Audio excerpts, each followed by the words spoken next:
Off the Bench with Jacob Hester and Matt Flynn. Okay, here we go. Where the plays get broken down and science gets denied. Hey, they said I gotta come off the bench. Hour 2 of Off the Bench, live from the Raising Cane studio.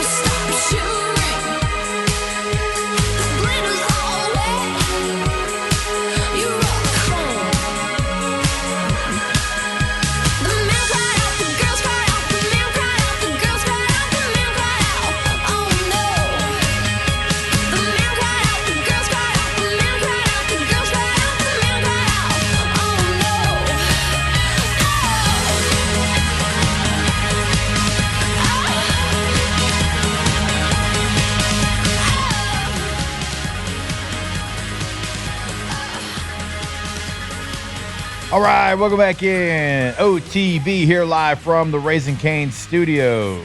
Jake, Alondra, Tate, all here with you. Going to talk a little LSU baseball. Well, at least a former LSU baseball player here in this segment. Tommy White gets promoted to the big leagues. So we're going to get a chance to see him there for the Athletics. We don't really know what city we're going to call them, Sacramento, Las Vegas, the artist formerly known as Oakland.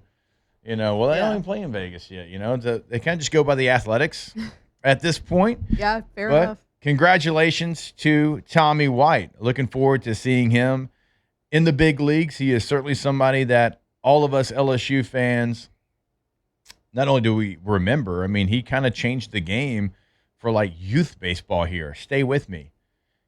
After he played, I cannot tell you how many 47s there were in youth baseball. And what nobody wearing 47 before Tommy White. It's kind of an ugly number. Every team had a 47.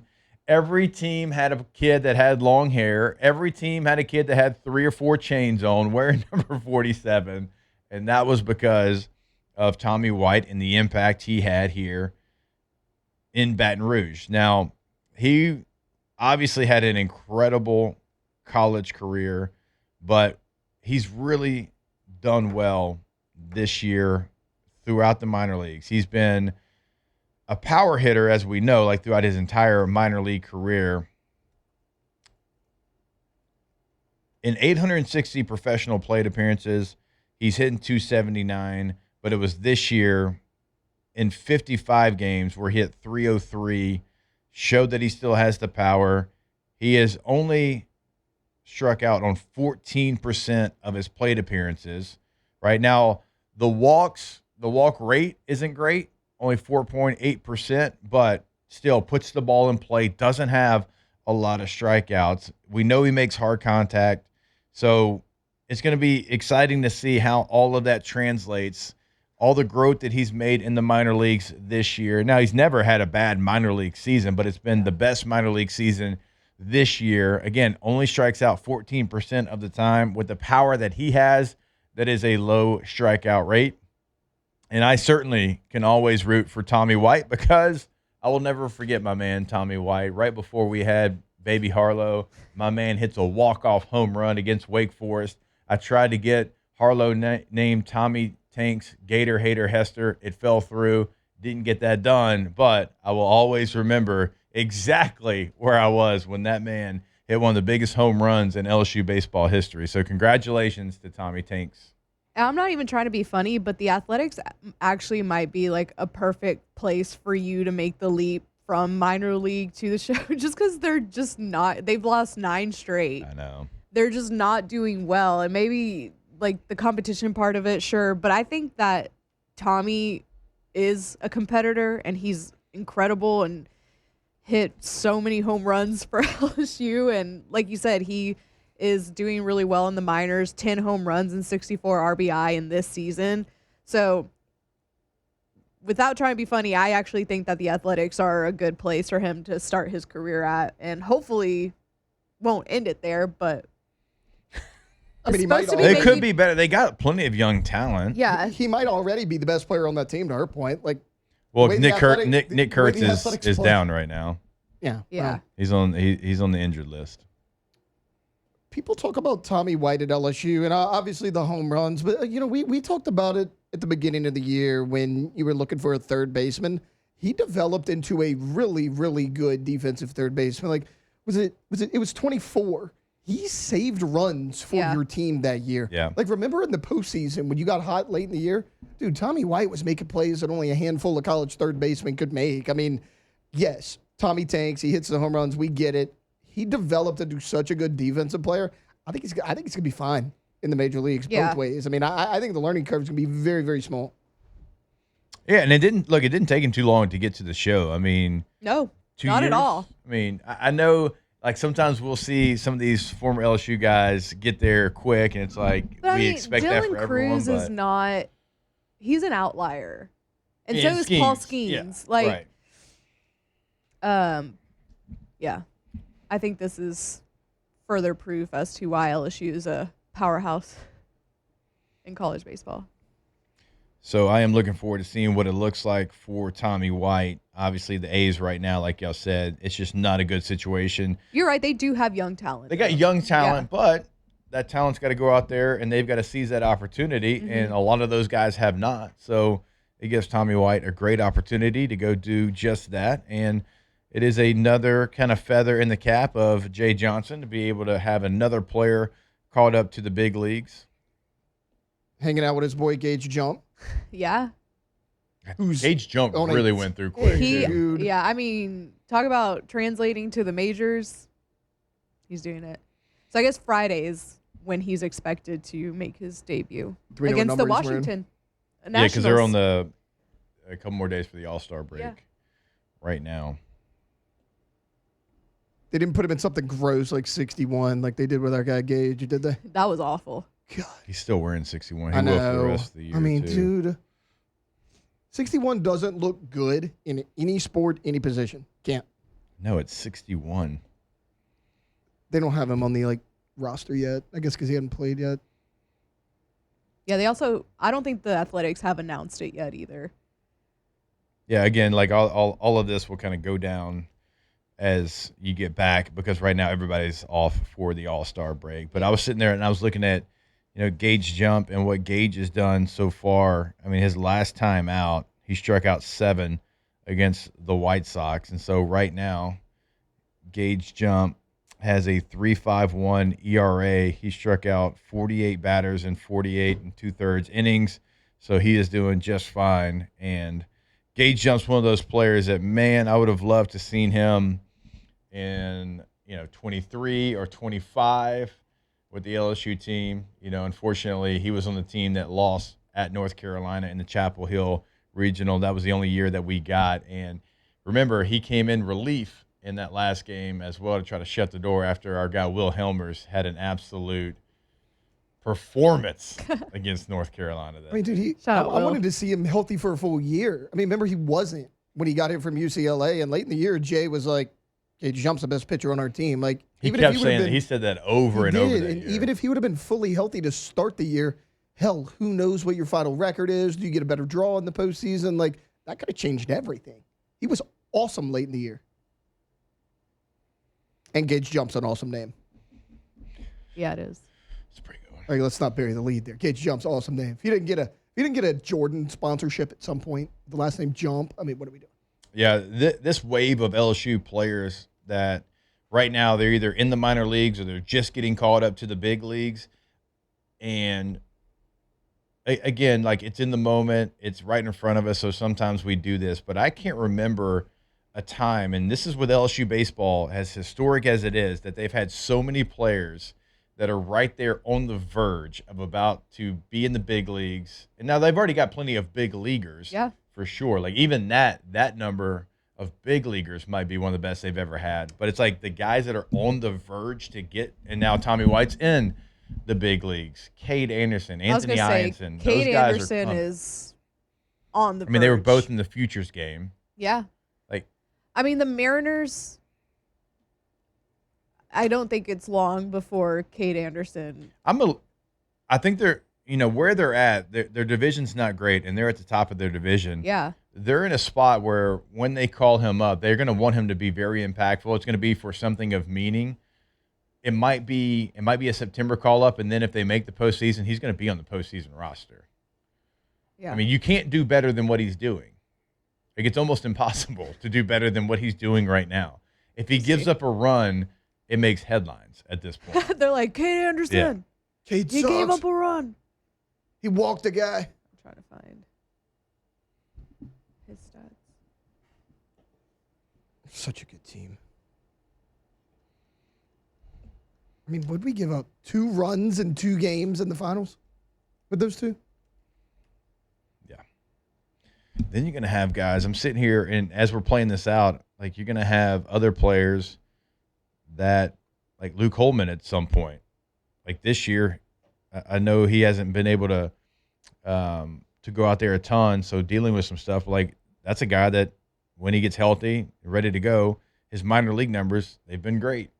And they're like, that's a guy that we don't talk a lot about, but had a special year, obviously, at LSU. I can't remember another group of LSU baseball players that are all getting ready to go to the big leagues. A lot of guys just getting into the big leagues. Mm-hmm. This is about as good as you can hope for if you're Jay Johnson to Yeah. recruit to talk about. Think about all the guys like we don't even have conversations about because guys like Cade Anderson, Anthony Ianson, and Tommy White are dominating the minor leagues.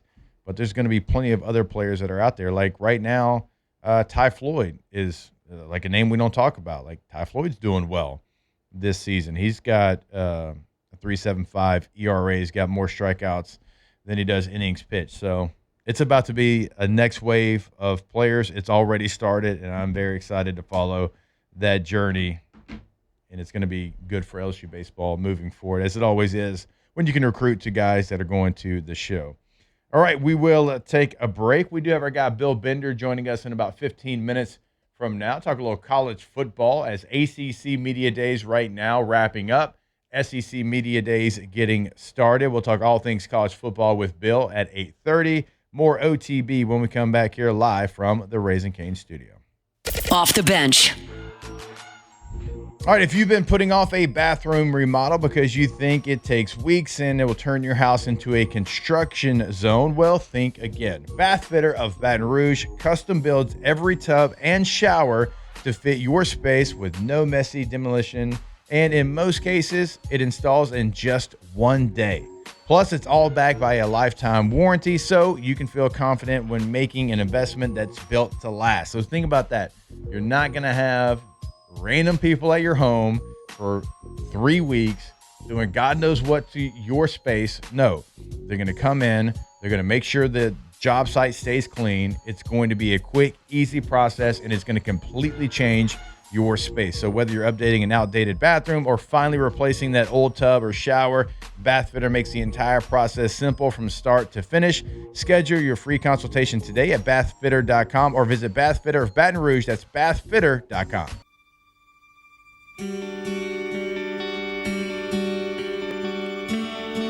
2007 champs, purple and gold to the core. This is Off the Bench with Hester and Flynn, Baton Rouge's go-to for all things Louisiana sports.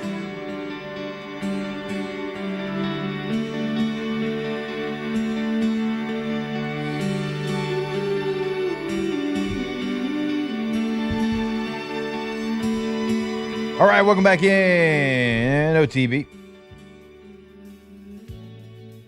Before we get to some good news for the New Orleans Saints, at least I think it's good news, I want to tell you about our friends over at Bayou Automotive. Go to BayouAutomotive.com for Chrysler, Dodge, Jeep, and Ram. They've got a little something for everybody down in Laplace, Louisiana. Go see them today, and if you can't make it to Laplace, you can always buy a vehicle online at BayouAutomotive.com. Remember, they will deliver that vehicle to you. Once you buy from Bayou Automotive, if you need routine maintenance, they're going to pick up your vehicle, give you a loaner, do the maintenance, and then bring your vehicle back to you. An incredible service that they do. Also, check out the Black Widow packages. It's in Rams, it's in F-150s, it's in Jeeps, so many different options, and nobody does the Black Widow packages better than Bayou Automotive. BayouAutomotive.com.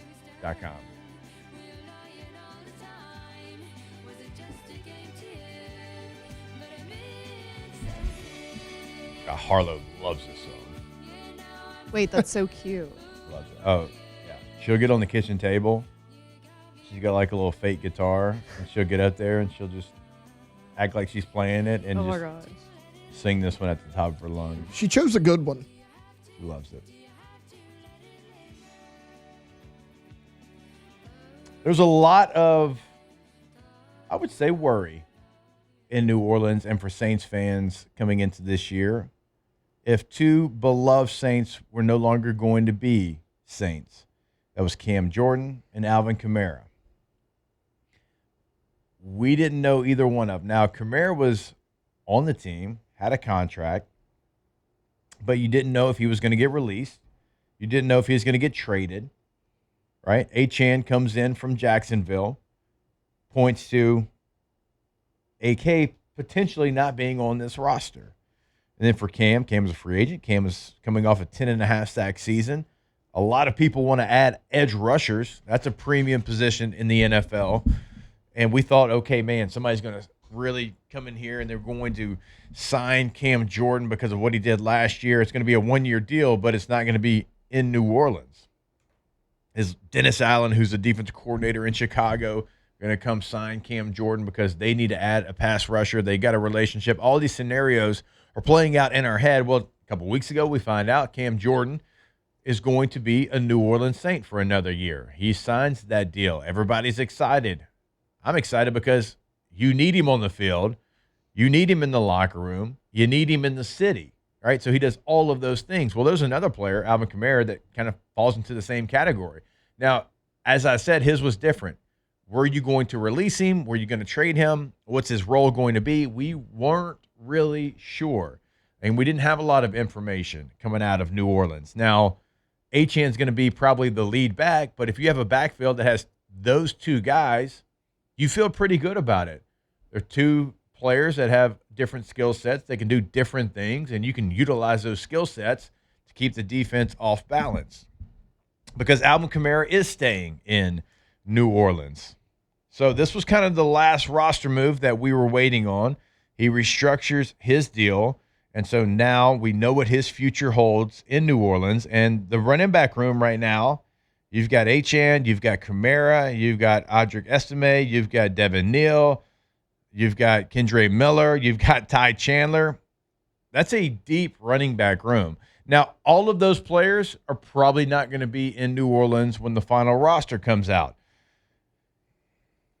Achane, Kamara, yes, they'll be on the roster. Now, for the other four backs, what can you do for me on teams is going to be a big portion of how they make the team. Also, if you can be a short yardage back, it feels like with AK and with Achane, they're going to need somebody a little bit bigger. That's probably going to be Ty Chandler's role, I would assume. Has Kendre Miller run out of chances to be on the roster in New Orleans? The flashes are great, but he can't stay on the field. He hasn't really played a whole lot. It's been more about the discussion around Kendre Miller more than actual Kendre Miller on the field did A, B, and C. Devin Neal was a late-round draft choice. He's a good player. You don't have to right now look at him and say he's a must-keep, so he's got to go out there and have a good camp. And then Audric Estime actually finished the year pretty strong, Tay. He kind of put out some really good game film. He had the Saints' longest run last year. I mean, they just didn't have a lot of explosive plays in the run game, so he's going to have, at least like for these coaches, he's going to have kind of the last memory of success. Yeah, he's a guy I love talking about. I thought it was weird that Denver moved on from him as quick as they did after just 1 year. I thought he was productive there. You look at the Tennessee game that you're talking about, 94 yards rushing and a touchdown, 6.7 a carry.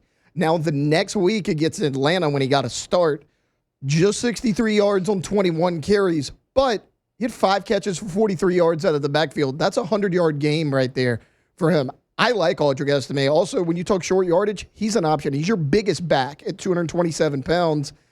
I think with Kamara and Achane, you got 4 backs for 2 spots. I think they keep 4 backs, probably. That's just a guess on my part. So Neal, Estime, Miller, and Chandler. right now, of those four, I mean, if you're going by what they did for you lately, Estime might have a leg up on the rest of the guys. Ty Chandler's a guy that's returned kicks and punts in his career at times. You mentioned he's a short yardage guy. I think it's going to be tough for Kendre because you just can't rely on him. Like, yeah, Devin Neal, he had an okay year. Can he take a jump? But I would really like if this team kept Aldrich Estime. Yeah. And Estime, as far as body type, is that bigger back. Ty Chandler's more with running style because he's probably a 2'8", 210 body. They have him guy. at 206. Okay, So, yeah. Yep. But I love the way that guy runs. He runs hard as hell. And so he can be some of that short yardage that we're talking about. But yeah, body type, Audric Estime certainly would fill in a blank there. Now, we don't know exactly what this new deal is going to look like. We know they're finalizing a reworked contract. So the financial deals haven't really been released yet. We'll find out what those look like a little bit later on. But it is good to know he's going to be back on this team and what your running back room is going to look like now. Achane's going to have the major role, like we know that. But still, now with Alvin Kamara being able to be a secondary piece to kind of pick and choose when you put him in the game, he's not going to have to go out there and have the wear and tear. Look, he's going to be 31, right? So that's ancient in running back years. In quarterback years now, Mahomes is 31. That's fine. That's great. You can play for 8 more years. In running back terms, we know that's ancient. So I don't know how much longer he has, but you can utilize his skill set. You can pick and choose, like I said, when you want him to be a receiver, out of the backfield. When you want him to be a change of pace type weapon, you're going to have that ability now. I think that's going to serve him much better than it would if he had to be the lead back yet again. So exciting to see that news. I think it completely changes your backfield. It gives you another offensive weapon that you know is going to be there. And now it's going to be about who's the second option behind those first two options, who's going to be the other guy that you keep, and also who is going to be probably left out of this roster. There's going to be some running backs that are talented running backs that are going to be left off this roster with this news as well. So AK going to be back in New Orleans for another year. So Alvin Kamara, Cam Jordan, both a lot of worry in the all season, but both going to be New Orleans Saints in this 2026 football season. All right, we will step away, and when we come back, we are going to talk a little college football. Our guy Bill Bender of the Sporting News will join us to do so, and we'll have that for you right here on OTB. Off the bench. All right, go to getgordon.com. Gordon McKernan Injury Attorneys. When you go to the website, we always say there's a lot of ways you can get in contact with the G team. You can have a chat right there. As soon as you log on to getgordon.com, it's going to pull right up, and you're going to be able to ask it any question. Also, you can check out cases they can handle for you in the courtroom, past client results, all right there at getgordon.com. Now, if you want to pick up the phone, if you want to give them a call, have a conversation with them, remember, no matter where you're listening to us in Louisiana, so if you're up in Shreveport, Monroe in the 318, if you're obviously here in the 225, if you're over on the 337-985-504, wherever you are at in Louisiana, it is your area code followed by 888-8888, and you're going to have that conversation. You're going to be able to make sure that you get everything set up. You can see what the G team's doing on social media at Get Gordon's always going to be the handle as well. Again, your area code followed by the 8s, Get Gordon, and get it done.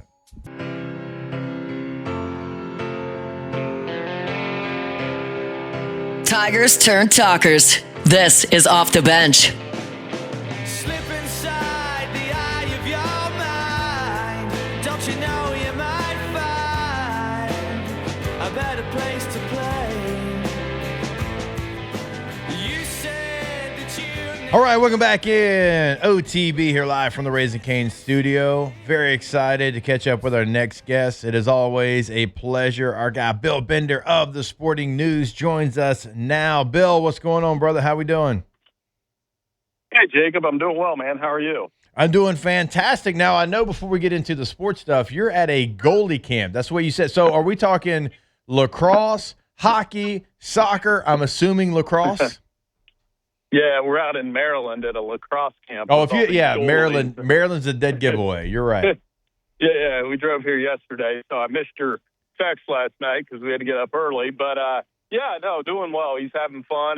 It's supposed to be very very hot today, which means we're getting closer to college football in those August days and two-a-days. You know that. Oh my gosh, Bill, the hottest I've ever been in my entire life. And look, I played football in South Louisiana. I've played across the country. I went to a Nike camp when I was a sophomore going into my junior year. It was a football camp, and it was at Kyle Field, but it wasn't on their main field. It was on their practice field at A&M, and it was the old AstroTurf, not like this, like the stuff you have with the rubber beads, like the actual old school carpet AstroTurf. And it was in like June, late June, maybe early July, and it was so hot you just saw spots, and you tried to pick the one in the middle. Right. I mean, obviously, it's one of those things where you just got to make sure you stay hydrated. I mean, I think they're going to be off by 1 or 2 today, so it shouldn't be too bad. But no, it's certainly an enjoyable experience. Yeah. Grant's definitely put in the work, and we're having fun with it. Oh, that is awesome. And you're right. Like when it heats up like this, we do know that college football is right around the corner. Also, we know whenever there's media days, we know that kickoff is soon to be. The ACC currently going through media days. The SEC is going to be in Tampa next week. So when you look at some of the storylines, involving some of those teams, and we could start really with the ACC, and I say that because obviously, we're here in Baton Rouge, and LSU kicks off with Clemson, who has always been, over the last decade, kind of the standard of the ACC, but I don't think that's the case any longer. No, I think, obviously Miami coming off what they've been able to do last year, and they were first day, brought them out yesterday with Darian Mensah, their quarterback, who I'm really excited about because not only did he play at Tulane and do well, he went to Duke and did well, and he has a high touchdown to interception ratio. I think they are the top dog now. And Florida State, we're looking at wondering, okay, are they going to have a winning season? Right. And then Clemson, and then you get into sleepers like SMU and Louisville. But it is an interesting conference coming off a really good year, and I think Jim Phillips has done a great job negotiating all that with that conference. It is surprising to see Clemson kind of where they're at. Now, I do think that LSU's got to be careful, and we talked about this the other day on air. I think that's kind of a trap game for LSU because nobody's talking about that one as much as they talked about it last year. Everybody's talking about week 3 when you go to Ole Miss, which I understand why those are all the storylines. But, Clemson is a team that certainly is going to have enough Jimmies and Joes to be able to go out there and beat you. But for Clemson and Dabo Swinney, I don't ever hear any of the pressure surrounding Dabo that we do from other places. Look, we know pressure really well down here in Baton Rouge. Right. You've had a national championship coach fired after a year and a half past that. You've had Brian Kelly come in from Notre Dame, and they paid him a lot of money to not be the coach at LSU. So we know what it looks like, feels like, sounds like, but I don't ever really hear that surrounding Clemson. But maybe it's because we're not in that scene. Maybe because we're not in the ACC, boots on the ground, that type of situation. Bill, you cover this, obviously, from every angle. Is there a little bit of heat on Dabo Swinney if he doesn't go out there and get back to the college football playoff? I think there was a little bit last year just because of the amount of talent that they had that went into the NFL draft, Jacob. I mean, and they went 7-6 with it.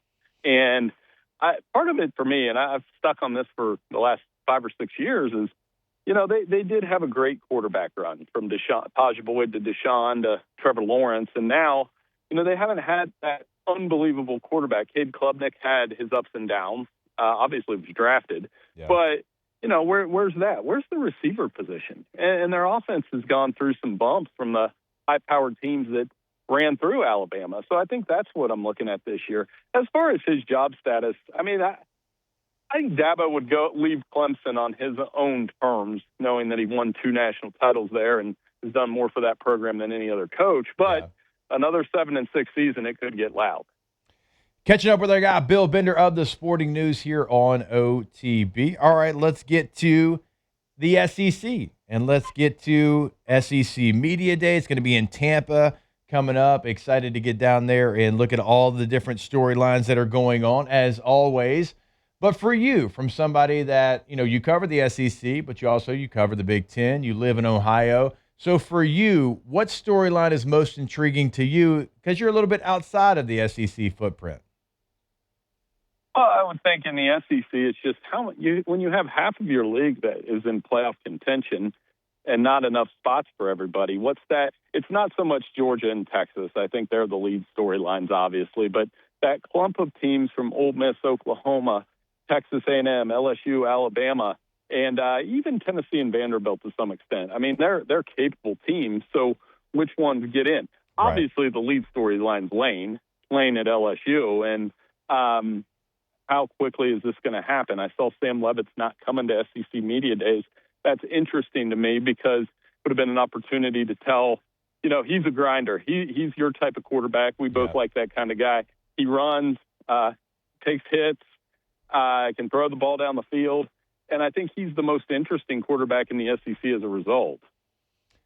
Yeah, I was a little bit surprised that he wasn't the choice to go to Media Day, and I was hoping to, kind of have the opportunity to have him go through the car wash and listen to some of his answers. They decided to go 2 linebackers and Trey'Dez Green, the tight end. There's going to be a lot of quarterbacks, though, obviously, there at SEC Media Day. And Bill, I said this the other day. I didn't put a lot of thought into it. I didn't, lay everything out and try to figure out what's what and who's who. Just off the top of my mind, we were talking about who is the most important player to his team in the country, and very easily I said Trinidad Chambliss at Ole Miss. I feel like they are going to go as far as Trinidad can take them. If he gets nicked, if he gets hurt, if something doesn't work out, that's a completely different football team. I said the story. Like, I covered the Sugar Bowl against Georgia. I was on the sideline for that game. He was doing things that I don't think anybody else could have done in that setting in that day. And he did those things. They won that game. If I threw the same question to you, would Trinidad Chambliss be the answer, or would it be somebody else? In the SEC, the most important player on his team? Well, Trinidad's probably a really good answer. And I think on some level, Gunnar Stockton at Georgia, what he has been able to do with that team. And I think he's a little bit underrated in what he can do. Both of those 2 quarterbacks, by the way, put on a show in their bowl game last year, their playoff game. Yeah. But Trinidad goes, like you said, they're going to go as far as he takes them, much like last year. And Pete Golding's not doing it on the fly this time. And I'm not saying he didn't do a good job. I'm just saying last year it was probably going 100 miles an hour and you just go out and play. Now you've had a full year to prep for everything. And, it all points to September 19th when they play LSU. That's going to be a turning point for both. Probably more so for Ole Miss because I think they need to win that game a little bit more, believe it or not. Oof, man, that is going to be one for the ages. I'm trying to navigate the path to the broadcast booth because at Ole Miss, you kind of go right through the crowd. And you know me, I'm going to have the brightest purple polo on I possibly can have as I make my way to the broadcast booth. We'll see how that goes for everybody involved there. I'm actually looking forward to that a lot. Bill, I know that I believe it was earlier this month you kind of put out what the playoffs going to look like as we stand right now. And if I'm not mistaken, you had 4 or 5 SEC teams in your playoff? 4. We have 4 SEC, 4 Big Ten. And what throws that off is every year Notre Dame makes the playoffs, it means the SEC or the Big Ten's not going to get 5. Right. I mean, that's just and that's what we're talking about with that clump of teams. So we have Ole Miss, Oklahoma, Georgia, and Texas, which I think will be when SEC Media Day hits the preseason number 1 and number 2 in either order. And then you get into Alabama, LSU, those type teams that can they be in that clump. Texas A&M, I probably talked about the least somehow, and they've got a pretty talented team coming back around Marcel Reed. Yeah, they do. It's going to be interesting to see how far they can go. They lost some weapons. They've done some stuff through high school recruiting in the portal, but they do have their quarterback coming back, which in today's college football just feels like that never happens. But I also know, as I'm looking at the playoff prediction right now, you still are pretty high on the Indiana Hoosiers, the defending national champion. I am, just because, I've doubted them long enough, right? Like, I was doubting them coming into last year. I was one of those guys that was like, oh, are they going to win at Kinnick? Are they going to win at Oregon? Are they going to beat Ohio State? And they did all of those things. And then the amount of talent they have coming back from last year's team, combined with the transfers they brought in, like Nick Marsh. And I think the key is Josh Hoover, a guy that, he obviously has had, I think coming in, he has more talent and more experience than what Fernando Mendoza had. I'm not saying he's going to have that kind of year, especially, though, if he cuts down the interceptions and sees that passer efficiency bump. I don't think they're going to miss much of a beat. I just think they're going to be in contention for Big Ten and playoff and perhaps national title as long as Curt Cignetti's going to be there. It's hard to go against Cignetti after what he did the last couple of years, what he's really done his entire head coaching career. I am not going to argue it until we see it on the field. I'm right there with you. So you have Indiana, you have Ohio State, you have Oregon right there in the playoff, and I believe that you've got USC, if I'm not mistaken, if I remember correctly, in there as well. So USC out of the Big Ten means no Michigan out of the Big Ten. What's going on right now with that program? Obviously, you're bringing in a new head coach. It's not been a great offseason. You have to bring in a new head coach because of everything that went down. There's a lot of people that are down right now on Bryce Underwood, your quarterback, after signing him to this massive, massive NIL deal out of high school. What's the latest out of Ann Arbor? Well, I would think that, with Bryce Underwood, it comes down to development. Does he become that five-star quarterback that they've had this year? With Kyle Whittingham, with Jason Beck, who did a great job with Devin Dampierre. Yeah. I think part of it is, Michigan was in the news again this week. That scandal, the sign stealing and everything that went on in the last 5 years it's almost like a summer tradition. So for me, it's almost like, Kyle Whittingham, and if Ward gets fired and they bring in a new AD, they need to bring an air of seriousness to that program where we're not doing this every summer. And I would say, looking at their schedule, 9-3 would be great, especially if there were no other things going on, extracurriculars outside of it. Catching up with that guy, Bill Bender of the Sporting News here on OTB. All right. Well, I'm going to ask you then, because we've talked about Michigan. We've talked about some of the teams that have a lot of pressure. We've talked about Clemson kind of in that scenario. So I'll give it to you. Let's go full totality of every team, every league, every conference. Who has that pressure-packed season that's going to be the most pressure? If you don't win, we could see a situation like an LSU, like where you fire Brian Kelly in the middle of the year because it wasn't going the way that you thought it was going to go. Do you have a program that could fall into that same situation this year? Well, I'm not saying they're going to fire him, but I would say there's a lot of pressure on Texas this year, just because Texas is been in the Final Four, so to speak, the semifinals 2 of the last 3 years. You could have made an argument they should have been in last year. They do have Arch. It's another year with Arch Manning. They do have a loaded, definitely at the skill positions, they're very loaded, work the portal well. But I think when you have that kind of roster and you've seen what A&M's done and you've seen what Texas Tech has done, I think it does put some side pressure on Sarkisian. If they weren't to win, remember last year, and he dispelled this quickly, there were some NFL rumors with Sark going around, and, I could see that happening if it goes awry for them, And I think in terms of a pressure packed for real Florida State, they have to be better under Mike Norvell this year. He is the number one hot seat coach going into the season.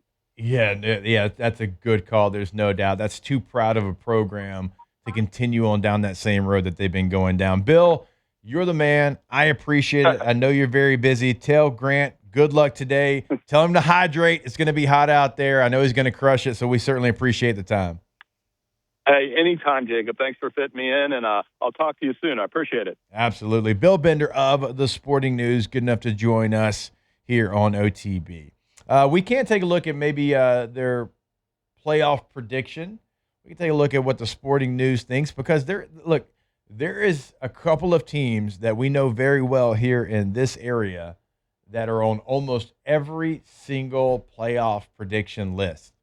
We'll tell you who those teams are and if we agree with it when we come back here on OTB.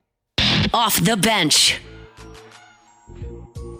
All right, go to centralplumbing.org, centralplumbing.org, not only in Central, not only in the greater Baton Rouge area. They are now in Lafayette and the surrounding areas there as well. They are expanding, they are growing, and that's because they do incredible work. They do incredible work when it's an emergency, 24/7, 365, weekend, holiday, game day, does not matter. But that's not the only time they do great work. If you are for the very first time, new build, home business, and you're putting in your plumbing, they can do that. If somebody else put it in and they didn't do a great job, they can come in and they can fix that. If you are looking for a little bit of an upgrade, a new vanity, new tile, new shower, they got you covered there as well. They can give you that complete bathroom remodel. Also, if you are looking to go tankless with a tankless water heater, never run out of hot water again, they've got you covered there as well. Go to the website today, centralplumbing.org. This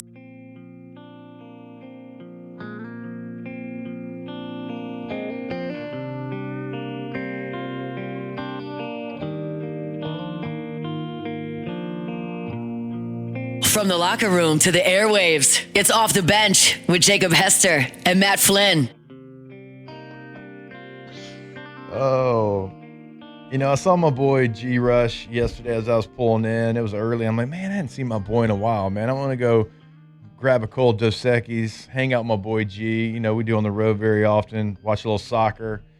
I don't know after that Lit Pizza commercial, though. I feel like I need to go back and I was not listening man, to summer's it. Hold about on. to get lit with Lit Pizza. Lit Pizza. I gotta go back and listen. By the way, I love Lit my Pizza. boys love Lit Pizza. You make your own? That was. Summer's about to get lit. Wait. All right, G. Sorry, I'm trying to find it.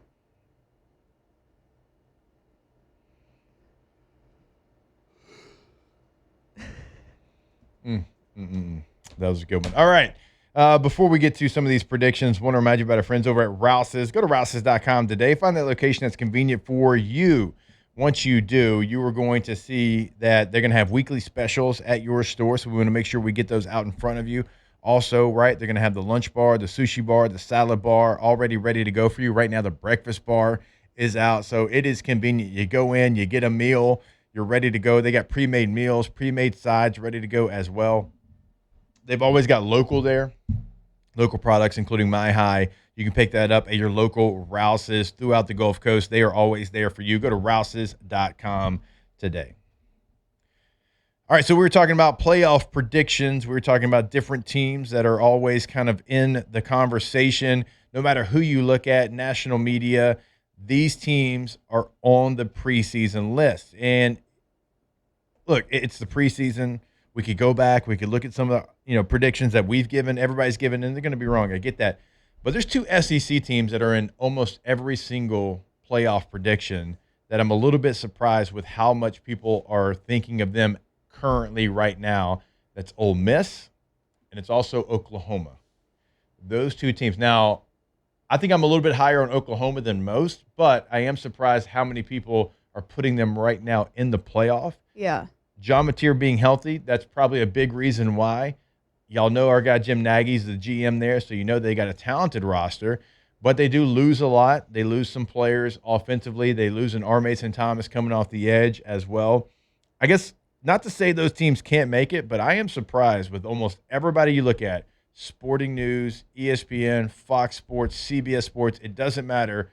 Those two SEC teams are in almost everybody's playoff. I'm generally surprised at how much, or I guess how positive people are being about Ole Miss. And like Chris Doran kind of talked about this yesterday, and I've been thinking about this too. Like, I think Lane, obviously, with how much drama and everything that was, like rightfully so, took so much heat off of Pete Golding and Ole Miss. And I'm not saying that like they're going to be awful. I'm not saying that at all.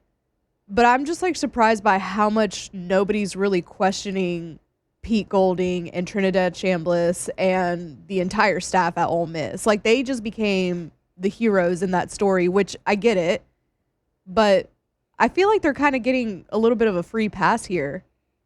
They are. They absolutely are. I think you nailed that. And yeah, I mean, Lane getting to play the villain. Everybody, I guess, just wants to cheer for Ole Miss.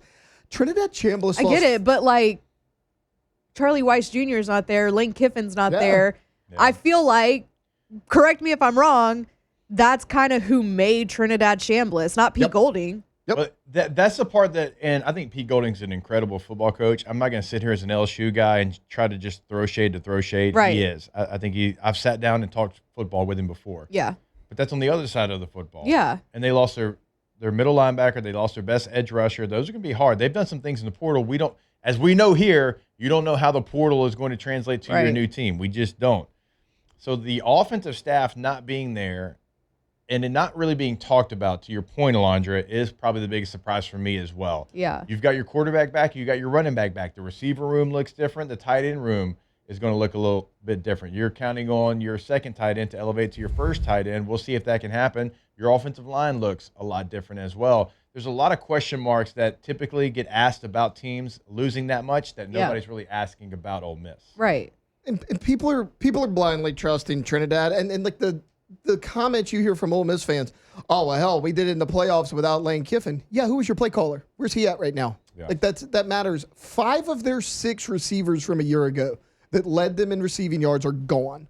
The only one that's back was a freshman a year ago. He's a solid player. You lost both of your starting tackles. You lost Devin Harper, who was going to push for his starting job this year.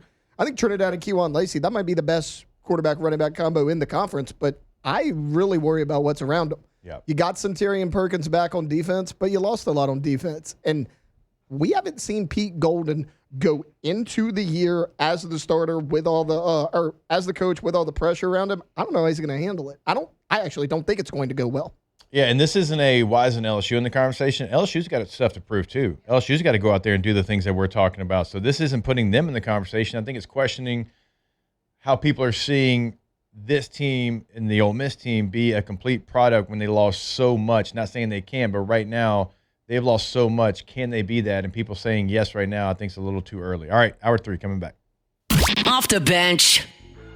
All right, go see our friends over at RejuveMeMedical.com. RejuveMeMedical.com is the website. Remember, it is all about stacks this week. Signature Stack Week is going on right now. And look, yeah, it did start on the 13th, but go have that conversation still about them. It is going all week long, and we talk about it all the time, all the different things that they can do for you, all the different stacks that you can get on there. And so the team at Rejuve Me Medical offers personalized HRT therapy. You know, they've got the comprehensive lab testing, treatment plans designed around you. We talk about it all the time when we talk about Rejuve Me Medical. Their experienced medical professionals help men and women get back to feeling their best, right? I've done it. Flynn's done it. Alondra's done it. We have all been through the process of going, having the consultation, having the quick sit down, having the blood work done, having the consultation, and it is quick, it is easy, and it puts you on a plan for success. Go to RejuveMeMedical.com today.